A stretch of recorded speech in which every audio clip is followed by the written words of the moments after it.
A millionaire pulled up to his secluded vacation home in the Vermont countryside, ready for some much-needed rest. But when he opened the door, he found us living there, me with two young kids who'd squatted in the abandoned place. Furious, he threatened to call the cops, but what he did in the minutes that followed changed his life forever. Subscribe to the channel and hit the bell so you don't miss any stories. The door handle turned slowly, and I froze with the plate still in my hands. My son looked up first. His spoon slipped from his fingers and clattered against the floor, loud enough to feel like a gunshot in the quiet house. My daughter moved closer to me, gripping the edge of my sweater the way she did when she sensed danger before she understood it. Then the door opened. He stood there, tall, unfamiliar, holding a set of keys that clearly worked. His eyes moved from my children to me, then around the living room that wasn't supposed to look like this. Toys near the couch, shoes by the door, a woman who clearly didn't belong, standing in the house he thought was empty. For a second, none of us spoke. I could hear my own heartbeat, fast and unforgiving. I already knew what this looked like. A stranger living in his house, a widow who had run out of options, two children who didn't understand why their mother's hands were shaking. "I can explain," I said quickly, though my voice cracked halfway through. He didn't answer. His jaw tightened as his gaze landed on the framed photo on the shelf, the one I hadn't bothered to move.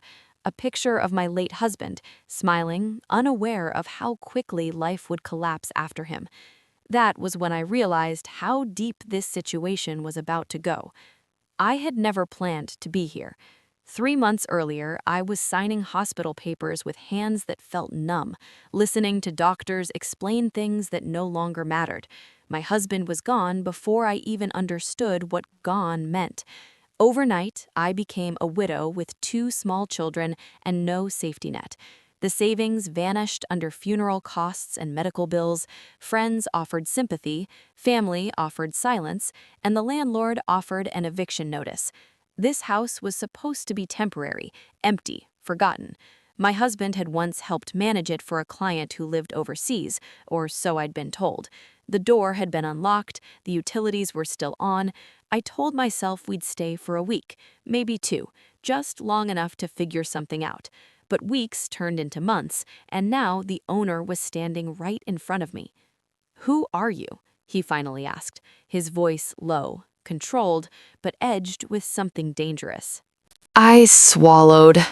"My name is Anna, and I swear I didn't break in."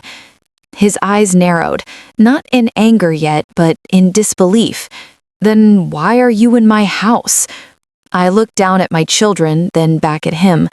"Because we had nowhere else to go." Silence filled the room again, thick and heavy. I expected shouting, threats, the police. I had rehearsed apologies for all of it, but instead, he did something that caught me completely off guard. He stepped inside and closed the door behind him. That was the moment I realized whatever was about to happen next would change everything. He didn't yell. That frightened me more than if he had. He set his keys down slowly on the table, like any sudden movement might shatter something fragile between us. His eyes stayed on my children, not on me. My son had moved behind my leg now, his small fingers pressing into my skin. My daughter watched the man with wide, careful eyes, the way children do when they sense a storm but don't know where it will break. "How long?" he asked, quietly. I hesitated. Lying felt useless now. "Almost 3 months." His breath left him in a sharp exhale. He walked through the living room, touching nothing, just observing. The couch we'd slept on, the blankets folded too neatly for a break-in, the school books stacked in the corner. This wasn't chaos, it was survival. "You know I could call the police," he said, stopping near the window. I nodded. "I know. But you didn't steal anything," he continued, more to himself than to me. "You didn't damage the place, you moved in." I finally found the courage to speak again. My husband helped manage this house years ago. He told me it was empty. I thought we'd be invisible here. He turned then, really looked at me, at the dark circles under my eyes, at the way my hands never stopped moving, always adjusting something, always bracing. And he died. He said, not as a question, yes. Something shifted. Not sympathy yet. Recognition. Like he understood loss well enough to respect its shape.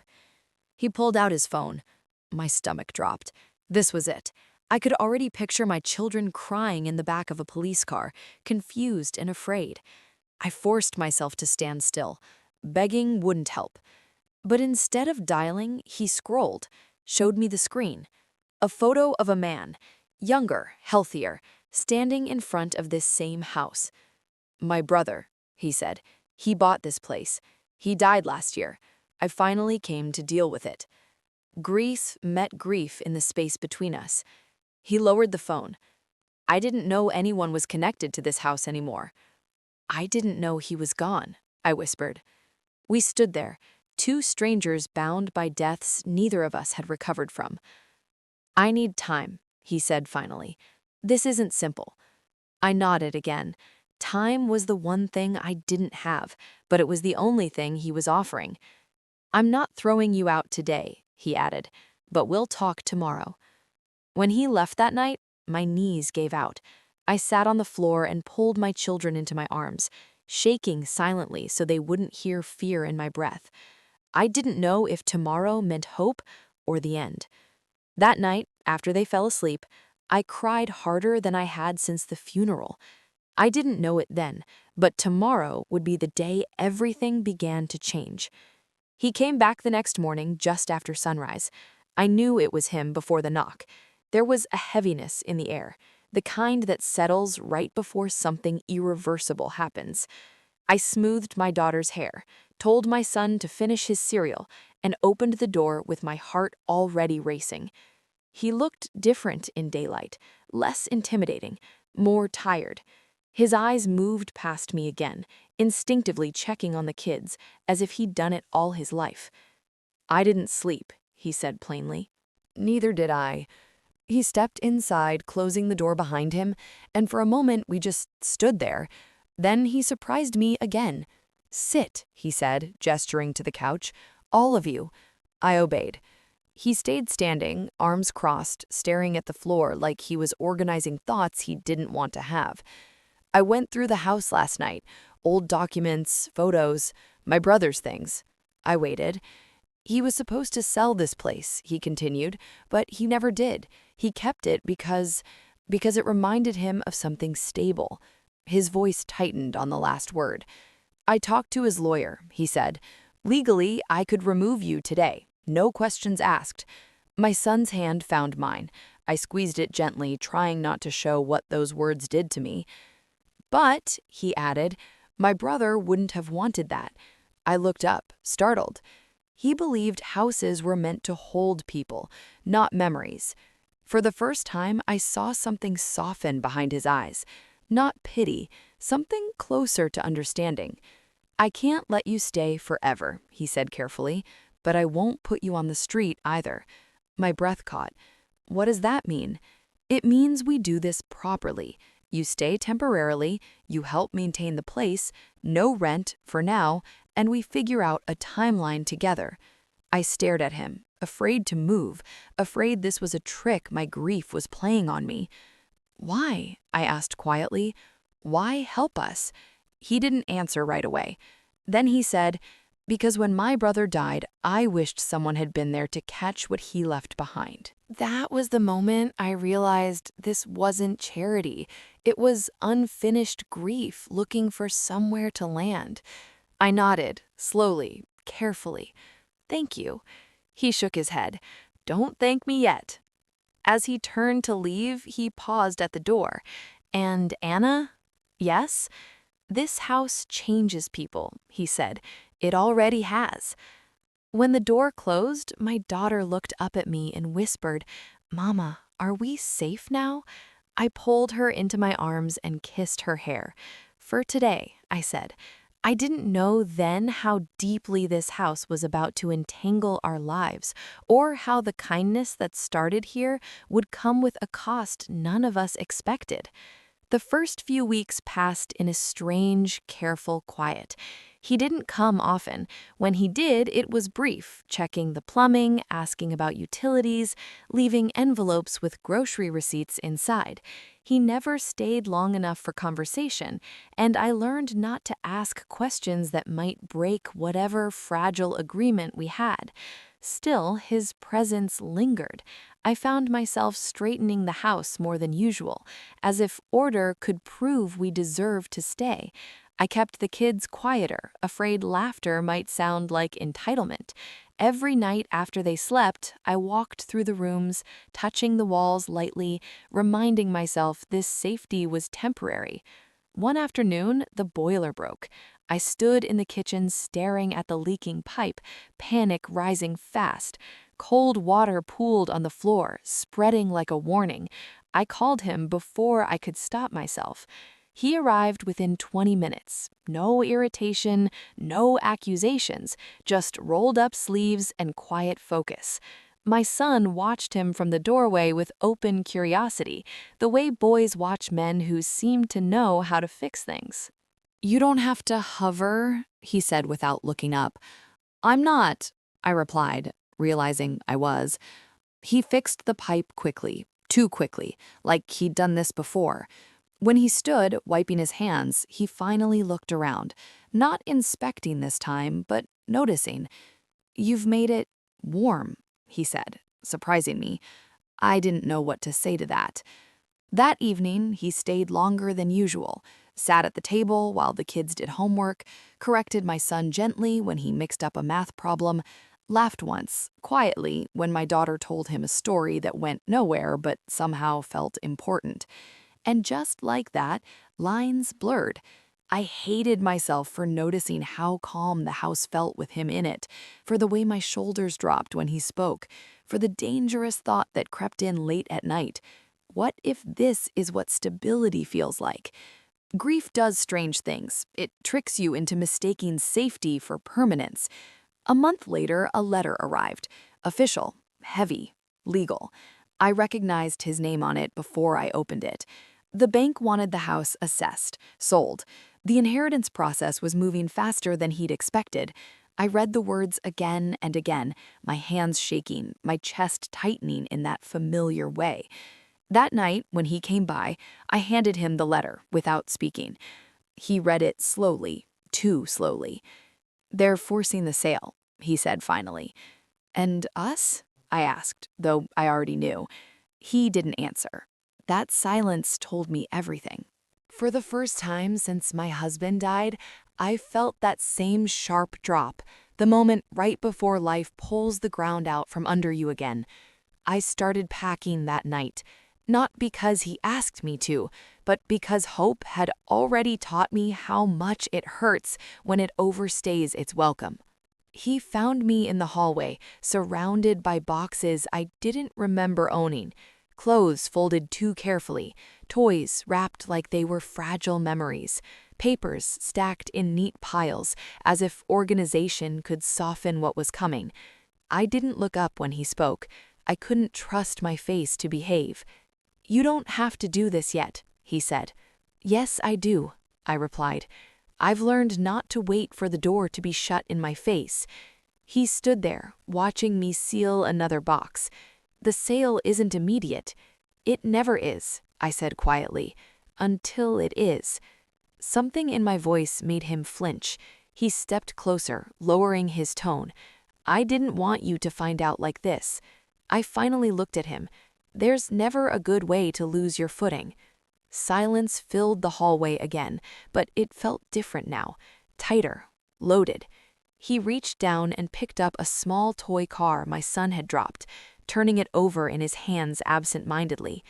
"My brother used to say this house was cursed, that everyone who lived here lost something." I swallowed. "Then maybe it's done taking." He looked at me then, really looked, not as a problem to solve or a responsibility to manage, but as a woman standing on the edge of another loss. "I'm fighting the sale," he said. My breath caught. "You said you couldn't." "I said it wouldn't be easy," he corrected. "There are ways to delay it, complications, paperwork banks hate." "Why?" I asked again. The question felt heavier this time. He hesitated. "Because my brother wouldn't forgive me if I didn't try. And if you fail, then at least I won't be walking away," he said. That night, after he left, I sat on the floor between half-packed boxes and let myself imagine something I hadn't allowed in months. That this wasn't just borrowed time, that maybe loss didn't always have the final word. But grief has a way of reminding you who's in control. 2 days later, his phone call came early. Too early. "They found another buyer," he said. "Cash offer." I closed my eyes, steadying myself. "Then this is goodbye." "Not yet," he said quickly. "Please, just not yet." I didn't ask what that meant, because some part of me already knew. Whatever he was about to do next would cost him something, and houses that change people never do it gently. He arrived that afternoon, a storm cloud in his expression, hands shoved deep in his coat pockets. I watched from the kitchen window as he walked up the driveway, boots crunching over the gravel like a drumbeat of inevitability. Mary clung to my leg, peering out at him with wide, cautious eyes, and Peter babbled softly in his carrier. "I need to talk," he said immediately when I opened the door. No greetings, no small talk, just that tense, charged energy that always made the air thrum. I nodded slowly. "I'm listening." He ran a hand over his face. "I tried, I really did. The bank, the lawyers, everything's moving faster than I anticipated." "You mean they're forcing the sale?" I said. My voice was quieter than I wanted, but the edge was there, sharp, defensive, protective. "Yes," he admitted. "But I don't want you to leave. Not like this." I froze, not because of his words, but because of what they implied, because somewhere deep, a part of me had been hoping he would say exactly that. But hope is fragile, and mine had been shattered too many times. "I can't stay," I whispered. "It's not mine to claim, not yours either. This, all of it, it's temporary, borrowed." He stepped closer, closing the distance, lowering his voice like it could anchor me. "Maybe we stop thinking in terms of ownership. Maybe we think in terms of time, right now, today, here, with the kids." I looked at him, at the intensity in his eyes, and felt my heart tighten in a way that scared me more than the bank ever could. Because it wasn't just my future on the line, it was my children's. And somehow he'd managed to make me believe that staying might not be dangerous, might not ruin everything, might even be right. Mary tugged my sleeve. "Mommy, Uncle Robert is sad?" I glanced down, forcing a smile I didn't feel. "He's just worried." Peter cooed, reaching for the stranger in the doorway. He didn't know him as a threat, as a complication. He only knew him as a presence that mattered. He knelt down, careful not to overwhelm, and whispered, "I'm not going anywhere. Not today. Not while you're here." I swallowed, holding my breath as the storm outside my chest and the one outside the window seemed to collide. The house felt alive in a way it hadn't in years, as if walls themselves were bracing for what was to come.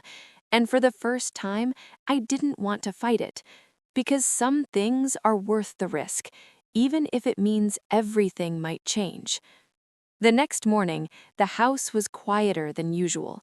The kids were still asleep, the kind of sleep that feels fragile and precious, and I moved like a shadow through the kitchen, making coffee and toast, careful not to wake anyone. But the moment I stepped outside onto the porch, I saw him already there, Robert, leaning against the railing, looking out at the garden he hadn't touched in years, eyes tracing the rows of tomatoes and herbs I had planted. "Morning," I said, softly. He turned, a small, almost shy smile tugging at his lips. "Morning." We stood there in silence for a moment, the kind of silence that doesn't need words because it's full of thought, hesitation, and unspoken admissions. Finally, he spoke. "You did all this for them?" His voice was quieter than usual, more reflective than commanding. I shrugged. I had to. It's their home, too, in a way. They need stability, even if it's temporary. Robert nodded, hands clasped in front of him. I didn't expect this. Not from anyone. Not from me, either. I didn't ask what he meant. I didn't need to. The pause that followed said more than words could. Mary woke first, yawning and rubbing her eyes. She climbed onto the porch steps, looking up at him.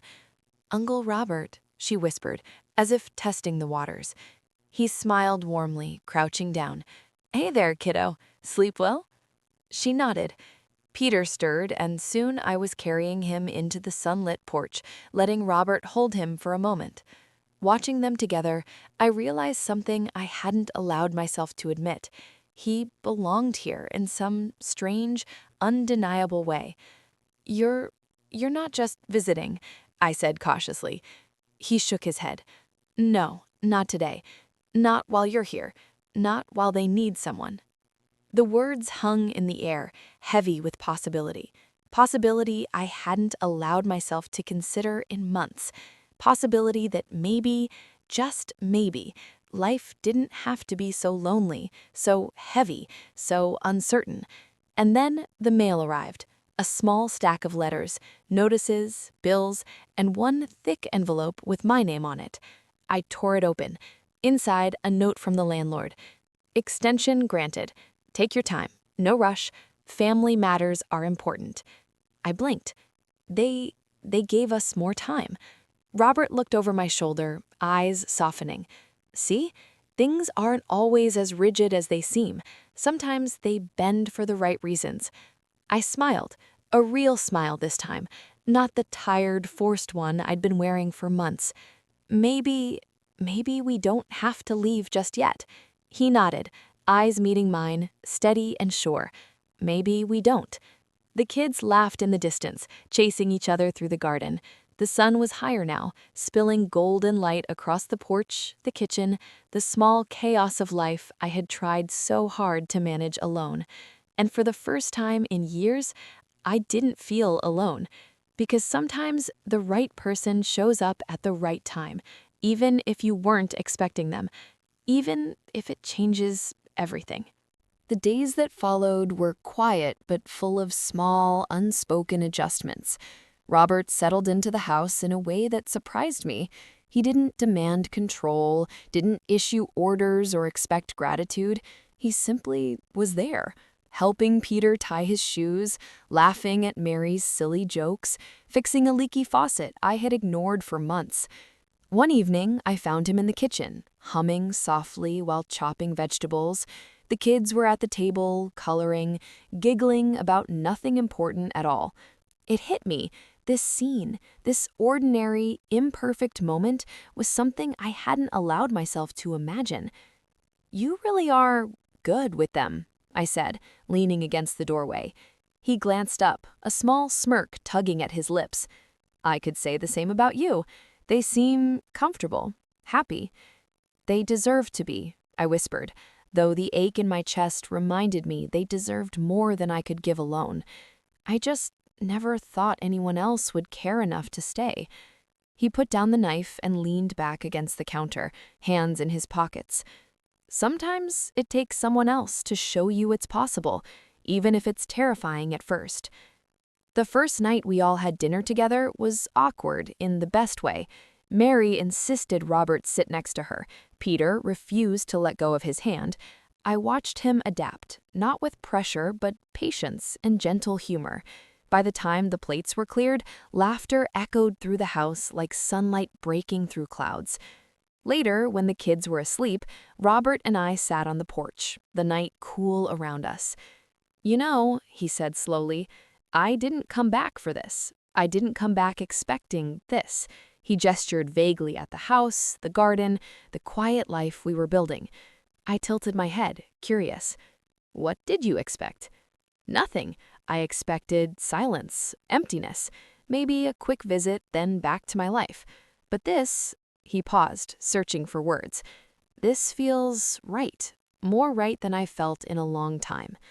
I swallowed, the lump in my throat reminding me that hope was dangerous but necessary. Me too, I admitted, more right than I've felt in years. He reached out, brushing a stray strand of hair from my face. Then maybe we don't have to figure it all out at once. We just start here, with them, with us, one day at a time. I nodded, letting myself believe it, for the first time in a long time. And as I watched him tuck his hands around the warm cup of tea, I realized that sometimes life doesn't hand you perfect timing, perfect people, or perfect circumstances. Sometimes it gives you second chances in the most unexpected ways, and if you're brave enough to accept them, everything can change. The next morning, the kids woke us up with laughter and the smell of pancakes burning slightly on the stove. Robert carried Peter to the table, Mary following close behind. I joined them, and for the first time in months, I didn't feel like I was holding the world on my own shoulders, because this time we were building it together. A few weeks passed, and our little household had settled into a rhythm that felt almost normal. Laughter filled the rooms, homework was done on time, and bedtime stories became a sacred ritual. For the first time, I felt like we weren't just surviving, we were living. But life, as it always does, has a way of testing the moments you think are perfect. It started with a letter, slipped under the door one morning. I picked it up, puzzled, and my hands trembled as I read the words. Our mortgage was overdue. The bank was threatening foreclosure unless we paid immediately. Panic clawed at me. I had barely been keeping the household afloat before Robert arrived, and now this? How are we supposed to manage this? Robert noticed my pale face immediately. "What's wrong?" he asked, taking the letter from me. I felt tears prick my eyes. "It's the house. They're saying we're behind on payments. We could lose it." He read the letter carefully, then looked up at me with that calm, steady gaze that had become my anchor. "Okay," he said simply. "We fix this, together." But fixing wasn't easy. We worked long hours, me taking extra shifts at work, Robert contacting old friends, finding ways to cover bills we never imagined we'd have trouble paying. The kids noticed the tension and tried to help in their little ways. Peter insisting on making his own sandwiches to save money, Mary leaving us little notes that said, "We can do this, Mommy, we believe in you." One night, exhausted and sitting at the kitchen table surrounded by unpaid bills, I felt completely overwhelmed. "I don't know if I can do this," I admitted, my voice breaking. Robert reached across the table, taking my hand. "You're not alone. We're in this together. I won't let them take this house from you. From us." His words were simple, but they carried the weight of a promise. That night, I realized something important. Life would throw challenges at us, but with the right people by your side, even the impossible could feel manageable. And as I watched him stay up late, calculating figures and making calls, I felt a flicker of hope I hadn't felt in years. For the first time, I truly believed that maybe, just maybe, we could survive anything, together. Just when it felt like we were finally finding our rhythm, a knock at the door shattered the fragile calm. I froze, Peter clinging to my leg, Mary peeking nervously from behind the couch. Robert walked to the door, cautious. He opened it, and a man in a sharp suit stood there, a briefcase in hand, eyes cold and calculating. "Mr. Robert Hastings?" the man asked. His voice was firm, almost mechanical. "That's me," Robert replied, a hint of wariness in his tone. "Can I help you?" The man opened the briefcase and pulled out documents. "I represent a group of investors. They've been reviewing your company's assets. They've noticed irregularities, your recent absences, the house you've been neglecting, and the changes in management. They're concerned about the future of your business." My heart skipped a beat. Robert's face remained composed, but I saw a flicker of anger in his eyes. "What exactly do you want?" "Control," the man said bluntly. "We're prepared to take over if we don't see immediate action. Your company's future depends on your cooperation." I could feel the panic rising in my chest. This wasn't just about money or paperwork. This was a threat to everything Robert had built, everything we were starting to hold dear. Robert closed the door softly, turning to us. "It's nothing to panic about," he said, though his jaw was tight. "They're just trying to pressure me. We'll deal with this, like everything else, together." Mary's small hand found mine. "Mommy, are they going to take Uncle Bob away?" I knelt down, brushing her hair from her face. "No, sweetie, we're not going anywhere. He's staying with us." But inside, I felt the weight of the storm approaching. Outside, the sun was setting, casting long shadows across the yard. The house felt different now, less like a sanctuary and more like a battleground. Robert sighed and looked out the window, his gaze lingering on the children playing in the yard. "I thought getting away here would be easy, peaceful, but peace is never given. You have to fight for it." I nodded silently, realizing he was right. Our life together, our little family, had just been tested again. And though I didn't know what tomorrow would bring, one thing was certain. We weren't backing down. Not now, not ever. The next morning, Robert didn't waste a single moment. He was up before dawn, his mind already running through strategies, phone calls, and emails. But this time, something had changed. He wasn't alone. Mary's laughter echoed from the living room, and Peter's tiny footsteps followed behind him. "I'll handle the office today," Robert said, turning to me as I made breakfast. "You stay here with the kids." I shook my head, concern etching my face. "No, Robert, you're recovering. You can't stress yourself with work. Not yet." He smiled faintly, almost apologetically. "I know, but this isn't just business. It's about keeping what we've started here, together, and I can't risk losing it." The children watched him with curious eyes, sensing the seriousness in his voice. Mary tugged on his sleeve. "Uncle Bob, can we help?" Robert crouched to her level, his face softening. "You two are already helping, more than you know. You make this house feel alive. You give me something to fight for." With that, he left for the city, leaving me to manage breakfast, playtime, and the chaos of two little ones. But even from afar, Robert's presence seemed to linger, his determination filling the walls, pushing me to stay calm, to stay strong. By noon, his phone rang. I answered for him. "Rose?" Robert's voice sounded tight but controlled. "I've called some old contacts. The investors won't see this coming. I've prepared everything. No one's taking my company or us away." I felt a wave of relief. "You're really doing this?" "Yes. And you," he said, pausing, "you're doing more than you know. The kids, this home, it's why I'm fighting.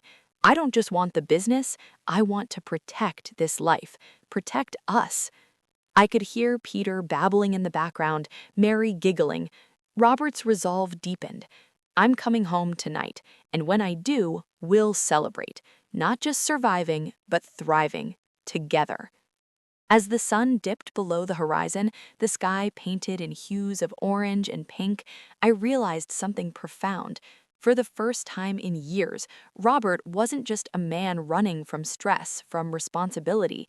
He was a man with a purpose beyond money, a man who had found a reason to truly live. And in that moment, I knew, no matter what challenges came next, this family, this little sanctuary we'd carved out, would survive. Because it wasn't just walls or property, it was love, connection, and the courage to fight for what truly mattered. That evening, Robert returned, the car crunching on the gravel driveway. The house smelled like baked bread and roasted chicken, the aroma wrapping around him like a warm hug. Mary ran barefoot across the porch, her hair messy but shining in the fading sunlight, and Peter's tiny hand waved from Rose's arms. "Uncle Bob!" Mary squealed, jumping into his arms. Peter squealed too, kicking his little legs. Robert laughed, the sound full and free for the first time in months. He set Mary down and crouched to Peter's level, catching the baby in his arms. "Did you miss me?" he asked softly. Rose leaned against the doorframe, smiling faintly. "You look tired." "I am," he admitted, "but seeing you all, it's worth every bit of it." Dinner that night was chaotic, the kind only a family can produce. Mary spilled a bit of juice, Peter banged a spoon on the table, and Rose chuckled softly, trying to clean up while keeping the children happy. But Robert didn't care about the mess. He watched Rose move around the kitchen, admired the way she managed the kids, the house, and even the smallest details without complaint. For the first time, he understood why people said wealth wasn't happiness. This life in front of him was priceless. Later, after the children were tucked into bed, Robert found Rose sitting on the porch, looking at the stars. I can't stay," she said quietly, her voice trembling. "I need to move, find a real home for us." Robert sat beside her, keeping a respectful distance. "I know, but if you stay, I promise nothing but safety, warmth, and respect. I can't force you, Rose, but I need you to know this place, this life, it isn't just temporary for me either." She looked at him, eyes glistening. "It's not fair. You hardly know me. You hardly know them. I'm just a poor widow with 2 kids, and I'm not rich right now, not compared to what matters. What matters is this, what we have together. I've spent my life chasing money, but it didn't bring me this." He gestured at the house, the garden, the small flickering candlelight. "This brought me this. You brought me this." Rose blinked, tears threatening again. "And if I stay, what happens when life hits us, when you go back to your world?" Robert took her hands, holding them steady. "Then I'll come back, every single time, because leaving isn't an option for me anymore, not when I've found something worth fighting for." They sat in silence, the wind rustling through the trees, and for a moment, the chaos, the fear, the past, they all melted away. Mary's soft whisper drifted from the bedroom window. "Uncle Bob, don't go anywhere." Peter's small voice echoed after hers. "Stay, Uncle Bob." Robert's heart clenched, and in that moment, the decision was clear. No contracts, no business deals, no walls of wealth could compete with the warmth, the laughter, and the love he'd found here. Rose squeezed his hands, finally letting herself hope. "Then maybe we can try. Together." Robert nodded, eyes soft but firm. Together. And that night, the house, once empty, abandoned, and silent, finally felt complete. The walls held not just furniture or belongings, but life, love, and the kind of peace money could never buy. The next morning dawned crisp and bright. Robert woke early, as was his habit, but this time he didn't rush to check stock reports or emails. Instead, he tiptoed to the kitchen where Rose was already making pancakes, the aroma of cinnamon and syrup filling the air. Mary and Peter were giggling over spilled syrup, and Robert couldn't help but smile. He poured himself coffee, savoring the calm. For the first time in years, he felt at home. But that peace was short-lived. His phone buzzed, a message from Patricia. Just her name on the screen made his chest tighten. He opened it cautiously. "I see you've decided to play house with the widow and her children. Careful, Robert. Everything you've built could be gone in a heartbeat." Robert's hands tightened around the cup. He had anticipated some pushback from Patricia, but this was direct, venomous, and personal. He didn't reply. Instead, he pocketed the phone and went outside, taking a deep breath. The sun was shining, the children were laughing in the yard, and for a moment, he reminded himself no one could take away what truly mattered. Yet, Patricia's warning wasn't empty. Within the next week, Robert discovered that she had begun quietly reclaiming control over parts of his old empire, leveraging debts and threatening contracts. The very business he had worked so hard to leave behind now sought to pull him back into a world he had tried to escape.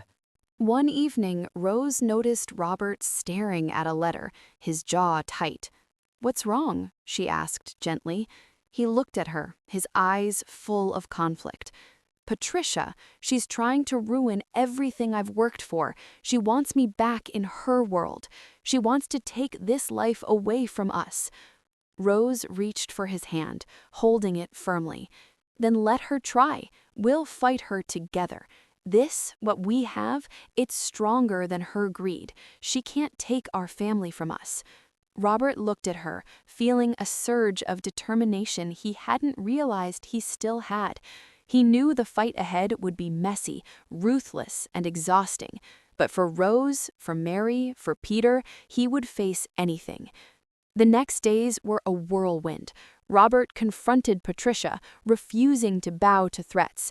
He leveraged legal protection for the children, secured the house under his name, and gradually dismantled Patricia's manipulations.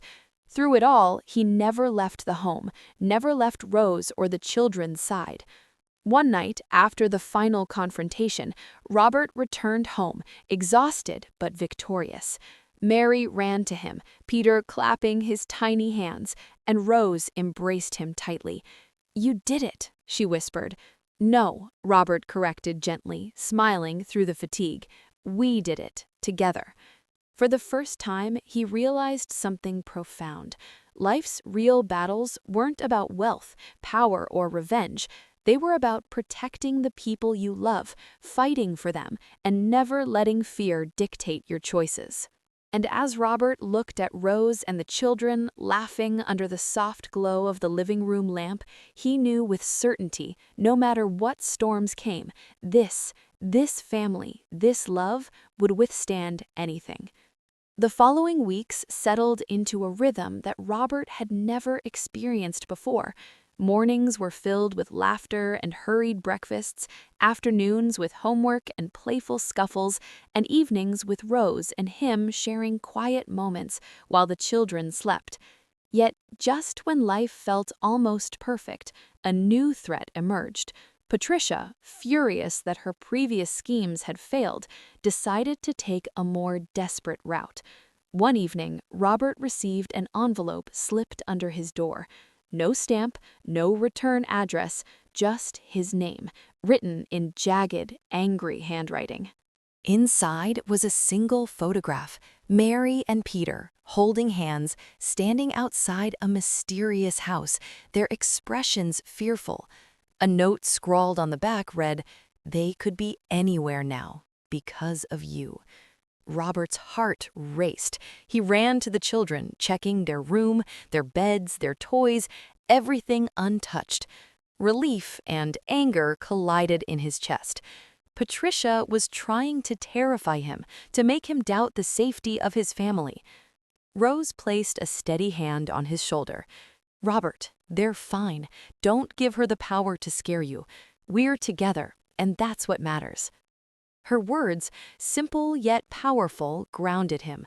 He realized Patricia's desperation only meant one thing. She had lost control. She could threaten, intimidate, and scheme, but she couldn't touch what had become unbreakable, a family bound not by wealth, but by love and trust. Determined to end this once and for all, Robert gathered evidence of Patricia's past manipulations and brought the matter to the authorities. It wasn't revenge he sought, it was peace, the kind of peace that allowed Mary and Peter to grow up without fear, and Rose and him to finally live freely. Weeks later, Patricia faced legal consequences, her attempts to unsettle Robert utterly dismantled. It was over. That evening, Robert sat on the porch, watching Mary and Peter chase fireflies in the yard, Rose beside him, holding his hand. He inhaled the warm summer air, feeling a calm he had never known in the chaotic world he had left behind. "You've changed everything," Rose whispered. Robert smiled, looking at the children's glowing faces. "No, they changed me. They made me realize what really matters. Money, power, status, none of it compares to this, to them, to us." As the sun set, painting the sky in hues of orange and purple, Robert knew that life had given him a second chance, a chance to love, to protect, and to truly live. And this time, he would never let anything or anyone steal it from him. For the first time in decades, he felt whole. Life settled into a comforting rhythm, but Robert knew that peace was never permanent. He watched Mary and Peter play in the yard, their laughter echoing across the property. Every smile, every carefree giggle reminded him of what he had almost lost and what he had gained. One morning, while Rose prepared breakfast, Robert noticed a small envelope slipped under the kitchen door. He picked it up carefully, heart thudding. The handwriting was unfamiliar, neat, deliberate, almost polite. Inside, a single line read, "Not everyone will let happiness last." A chill ran down his spine. Though Patricia had been dealt with, it seemed someone or something still lurked, waiting for a crack in their fragile peace. Rose noticed his tense expression. "Robert, what is it?" He handed her the envelope, her brow furrowed as she read the message. "It's threatening?" "Not exactly," Robert said slowly. "More like a warning. Someone knows about us, about you, the kids, and me." Mary ran into the kitchen, still rubbing sleep from her eyes. "Mommy, why is Daddy frowning?" Rose smiled faintly, brushing the girl's hair from her face. "Nothing, sweetie. Just grown-up worries. Go play outside, okay?" Peter tugged at Robert's sleeve. "Daddy, scary?" "No, buddy. Daddy's here. We're safe." He hugged him tightly, promising himself silently that he would protect them no matter what came next. Determined to uncover the source, Robert called on his old contacts from the city. Discreet inquiries revealed a surprising truth. Patricia's departure hadn't erased all her allies. A group of former business rivals, furious at his retreat from the corporate world, had taken an interest in him, seeing the quiet life he had chosen as weakness. That evening, Robert sat with Rose on the porch, the children asleep inside. "They think they can intimidate me because I'm not in the city, but I've changed," he said, voice calm but firm. Rose leaned her head on his shoulder.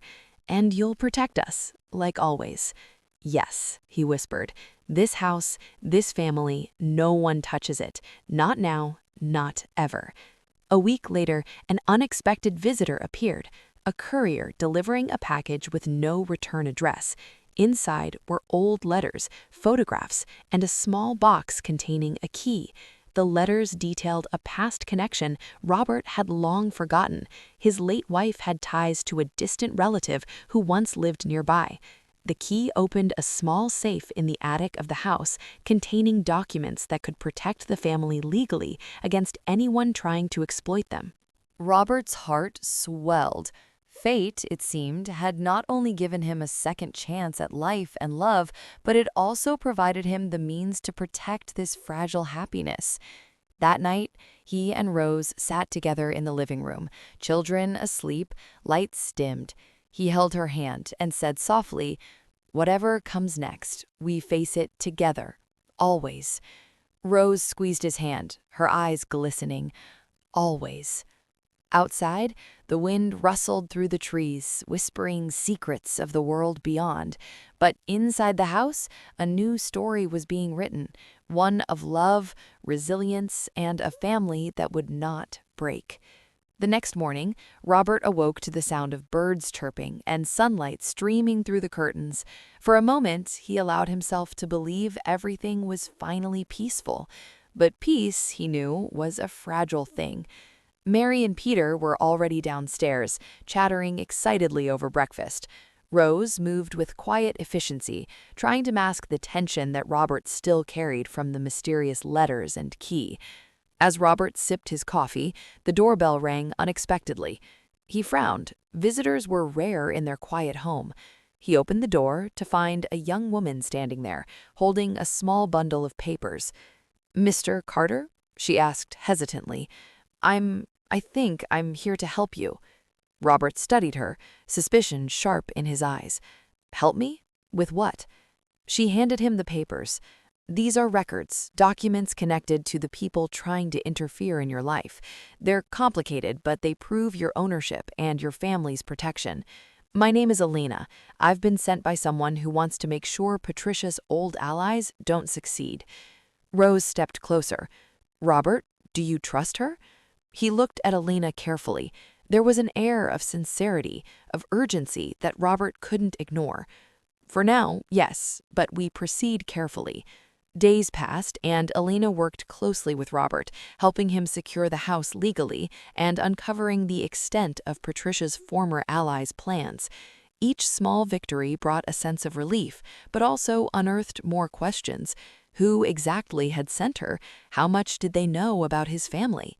Meanwhile, Mary and Peter remained blissfully unaware of the dangers surrounding them.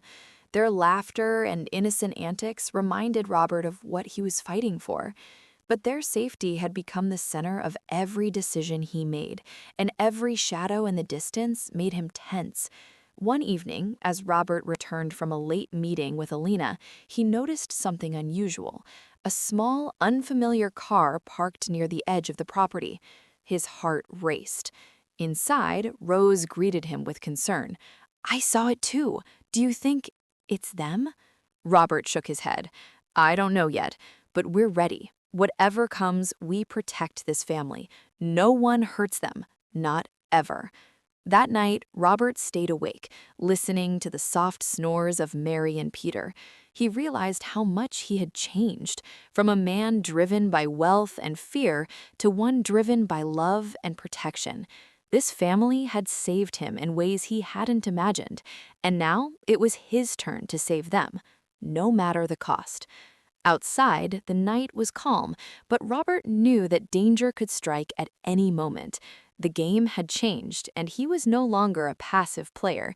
He was a protector, a father, a husband, and a man who refused to lose everything again. And in the quiet of the house, a faint shadow moved along the perimeter, a reminder that the past was never truly gone, and the future would demand courage unlike any he had known before. The following morning, the air felt heavier than usual. Robert couldn't shake the unease gnawing at the edges of his mind.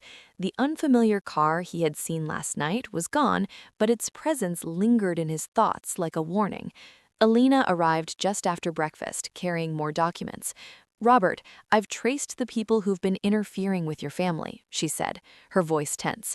"They're more organized than we thought, and they're coming closer." Robert's fists clenched around his coffee mug. "How close?" "Close enough that we need to take action today," Elena replied. "You need to make the house secure, and we need to be careful who you trust outside these walls." Rose stood silently, gripping Mary's hand.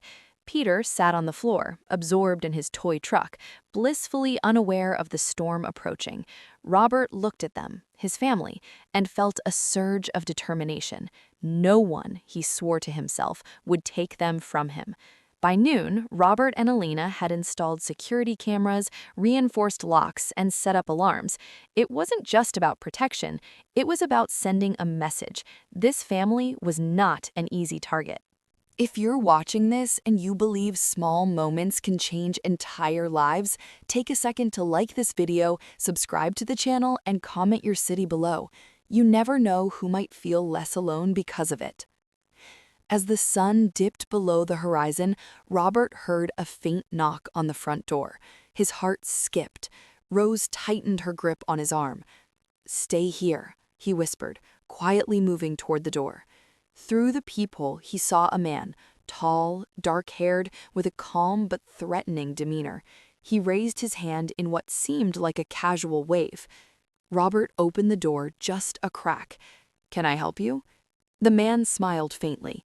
"Mr. Carter, I've heard a lot about you and your little family. Mind if I come in for a word?" Robert's jaw tightened. Not a chance. The man's smile didn't falter. "I think you should reconsider. Some things from the past, they don't die quietly. You can protect your family all you want, but if you don't listen, the consequences will reach them." Robert slammed the door in his face, heart hammering. Back inside, he leaned against the door, breathing heavily.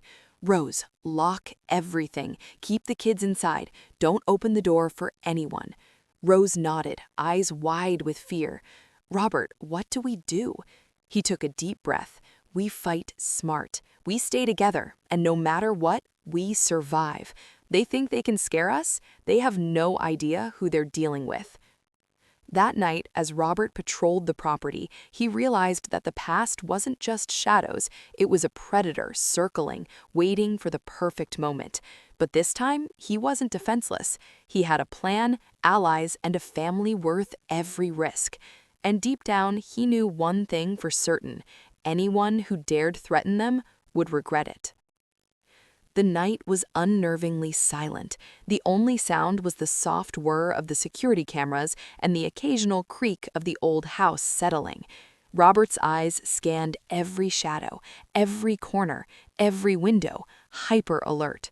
Suddenly, a faint noise caught his attention, a soft crunch on the gravel outside the back door. He froze, straining to hear. There it was again. Someone was moving, trying to stay quiet, but no one could be completely silent. Robert quietly slipped on his jacket and picked up the baseball bat he had placed by the door. Elena, watching from the living room, grabbed a small flashlight and followed him, her face pale but determined. They moved in sync, every step careful. Robert's heart pounded. "Stay calm. Remember, they're trying to scare us. We don't show fear." Reaching the back door, he peered through the glass. A figure crouched near the garden, clearly attempting to remain unseen. Robert's blood ran cold. The man was the same one who had warned him earlier. "Robert," Elena whispered. "I know," he replied softly, gripping the bat tighter. Before they could react, the intruder made a sudden movement, lunging toward the door. Robert swung the bat instinctively, the impact hitting the intruder squarely in the shoulder. The man stumbled back, groaning but not out. "You're going to regret this," the intruder hissed, pulling a small device from his pocket. A blinding flash erupted, stunning lights, disorienting sounds. Robert shielded his eyes, feeling the sudden surge of panic. When the light faded, the intruder was gone, vanished into the night like a ghost. Robert's heart was racing, but he didn't let fear take over. He turned to Elena. "This is bigger than we thought. They're organized, and they're not afraid to use force. We need more protection. Cameras, locks, maybe even someone watching the perimeter tonight." Elena nodded. "I'll make the calls. But Robert, they know where we are now. They'll come back, and next time, they won't hold back." Robert looked at his kids sleeping peacefully upstairs. Mary's tiny hands curled around the blanket, Peter muttering in his dreams, and Rose standing silently, waiting for his orders.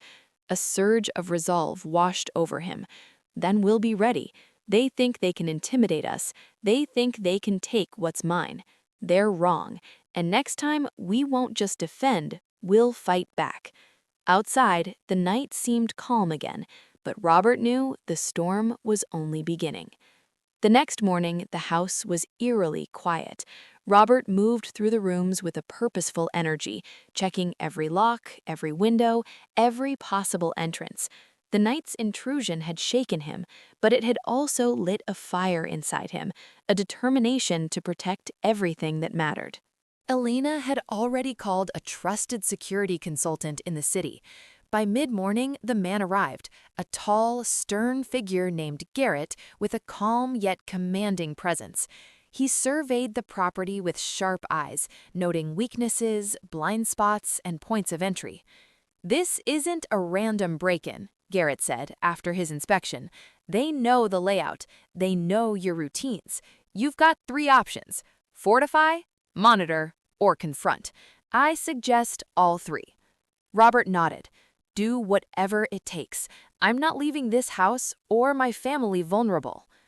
By noon, cameras were installed at every corner of the house, motion sensors along the garden, and reinforced locks on every door. Robert watched as Garrett demonstrated how to monitor the feeds, how to detect movement at unusual hours.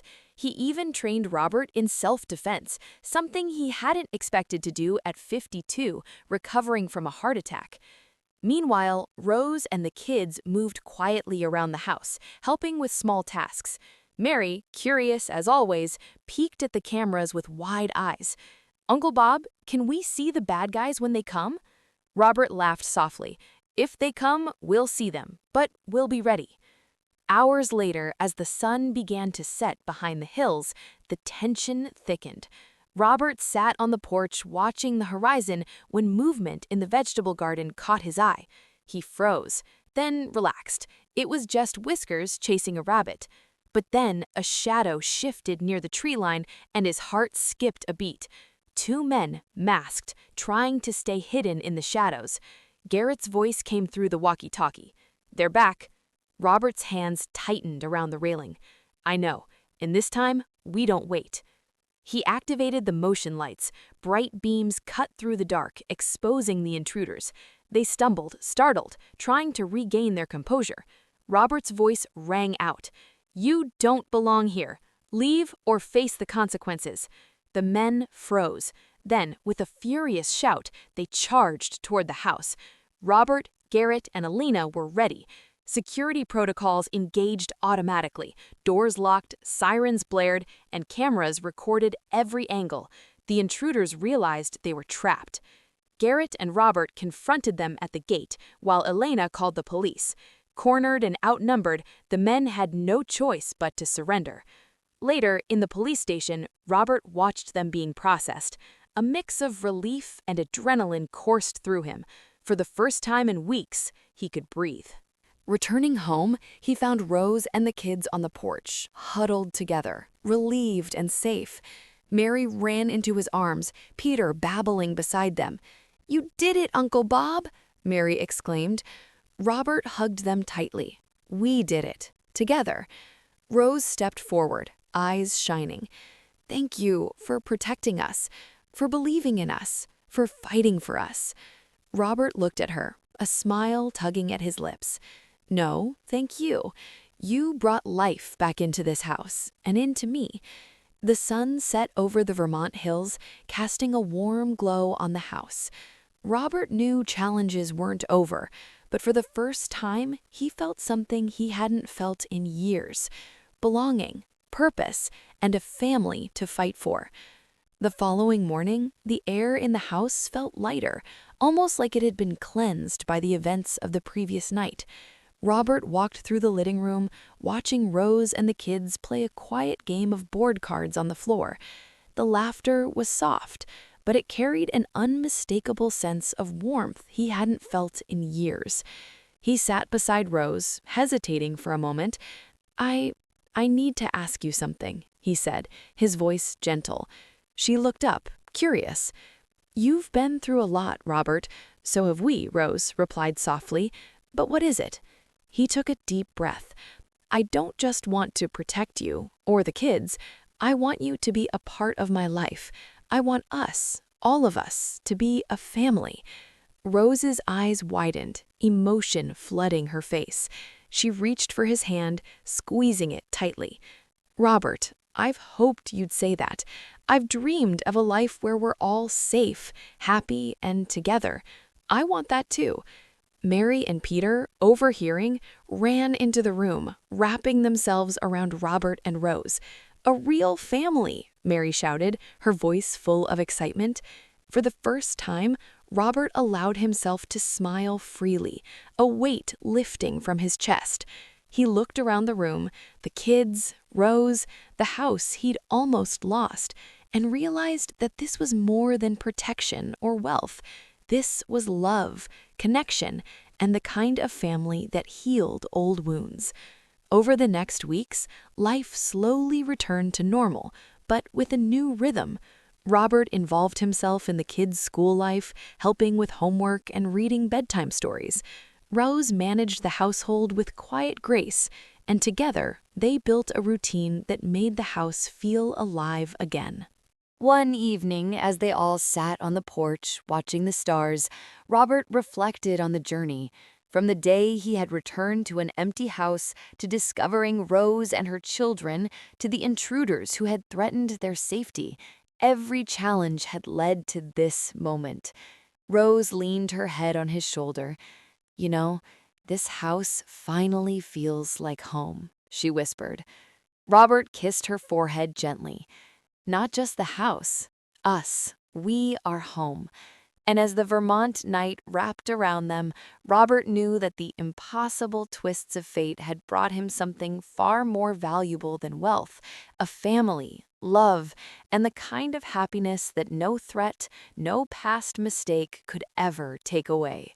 The house that had once been cold and empty now resonated with life, laughter, and the unshakable bond of a family united, not by circumstance, but by choice. Robert closed his eyes, smiling. For the first time in decades, he felt truly complete.